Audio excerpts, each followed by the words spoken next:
Сәлем баршаңызға, арнамда көргеніме қуаныштымын. Бүгін сіздермен әлі де желіде хит болып жатқан, осындай өте дәмді дастарханыңыздың сәнін ашатын, оңай жасалатын тюльпан самсаның жасау рецептісімен бөлісетін боламын. Видеомны міндетті түрде соңына дейін қарап, арнамнан алыстамай, каналыма тіркелмеген болсаңыз тіркеліп, қолдап кетуді ұмытпаңыз. Ол мен үшін өте маңызды. Ендеше осындай өте дәмді самсамызды бірге әзірлейік. Ең алдымен начинкасын дайындап алатын боламыз.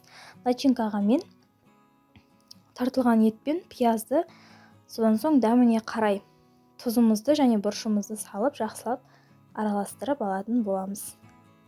Өз қалауларыңызша ішіне картоп қосып жіберсеңіздер де болады.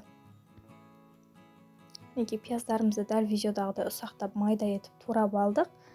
Енді дәміне қарай тұзымыз бен бұршымызды салып, жақсылап араластырып алатын боламыз.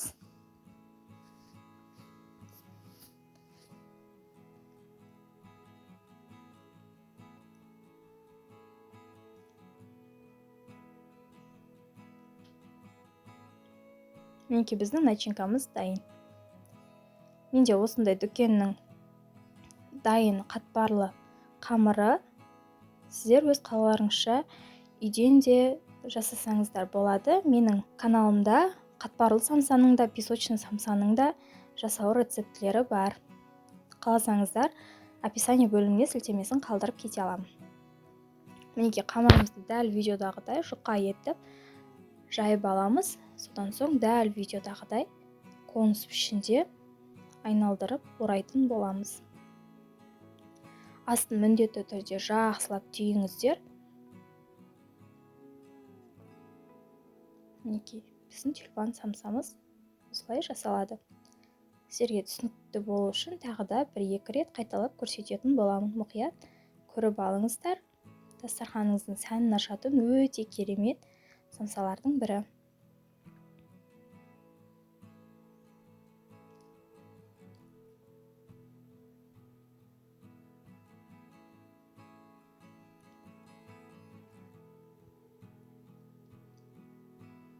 Пышақтың көмегімен аздап қана тілеміз. Содан соң осы начинкамызды салып, видеодағыдай орайтын боламыз.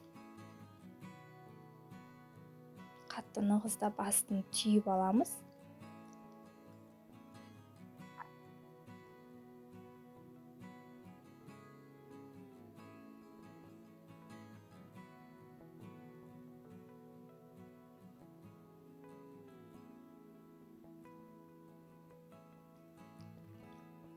Достар, менің арнамда көптеген қолжетімді заттармен жасалынатын пирогтар, торттар, тіске бастырылар және де дәмді тағамдардың рецептілері бар. Арнамды жоғалтып алмас үшін міндетті түрде тіркеліп, жанында тұрған қоңыраушаның белгісін басып қоюды ұмытпаңыз. Сол кезде сіздер менің алдағы жаңа рецепттерімді алғашқылардың бірі болып көретін боласыздар.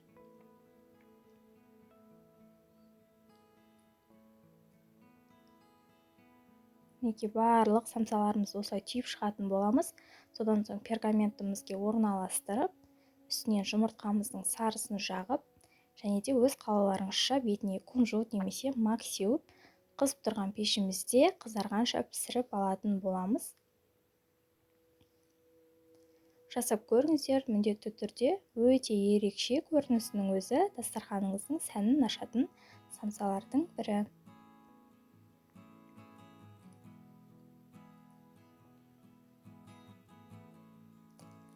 Енді дайын болған самсаларымызды қызып тұрған пешімізде пісіріп алатын боламыз.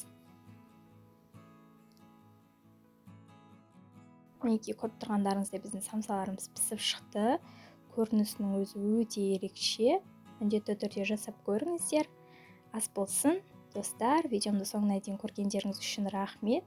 Сіздермен болған Ариана. Видеомды міндетті түрде лайк басып, комментарий қалдырып, және де жанында тұрған қоңыраушаның белгісін басып қоюды ұмытпаңыз. Келесі кездескенше сау болыңыз.